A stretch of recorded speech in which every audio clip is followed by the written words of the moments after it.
na kikao kilikaliwa mbinguni. Tumfanye mtu kwa sura yetu sisi, tukamuumbe mwanadamu tumuweke katika dunia, ili akaitawale na awe pambo la ulimwengu.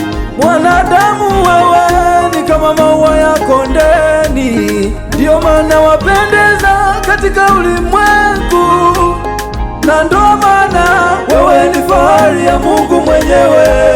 Hivyo ulivyo wewe ni fahari ya Mungu mwenyewe. Usijidharau kwa vile wewe ni kilema, ni fahari ya Mungu mwenyewe. Usiangalie udhaifu wako wewe, ni fahari ya Mungu mwenyewe. Eti wewe ni mweupe, wewe ni mweusi, ni fahari ya Mungu mwenyewe. Usijidharau, no no no no no, ni fahari ya Mungu mwenyewe. Wewe ni mfano wa Baba, ni fahari ya Mungu mwenyewe. Hivyo umsifu yeye, umwabudu yeye, ni muumbaji, wa vyote. Yeye ni mpaji, wa vyote. Yeye Mungu, dadio Mungu mama, yeye ni muumbaji, anatupa kila tunachohitaji, wa vyote.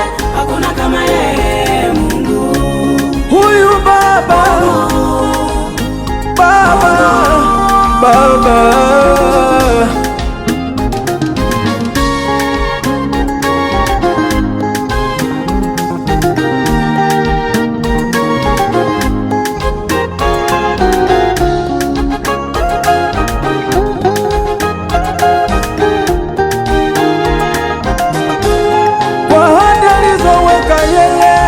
Atatimiza, ikiwa utamwabudu yeye atatimiza, kwa agano aliloweka yeye atatimiza, ikiwa utamsifu yeye atatimiza, maana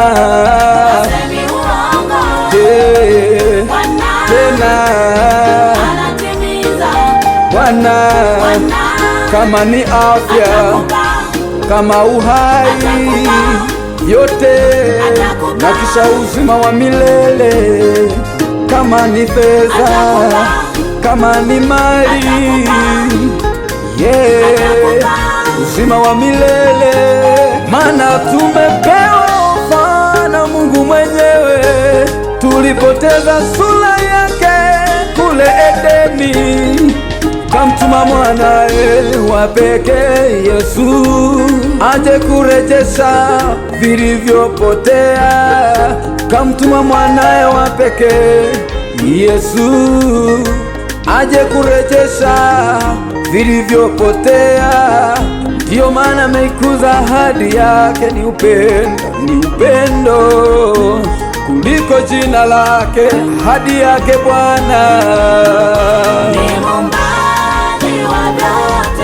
unajitosheleza Bwana kwa baraka zako. Mungu Baba,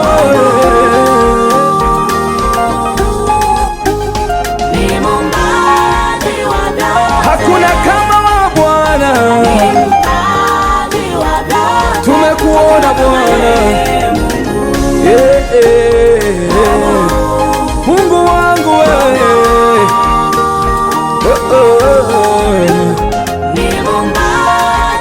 umeumba warefu wembamba kwa wafupi wote, wanapendeza machoni kwa dunia. Bwana, hakuna kama wewe.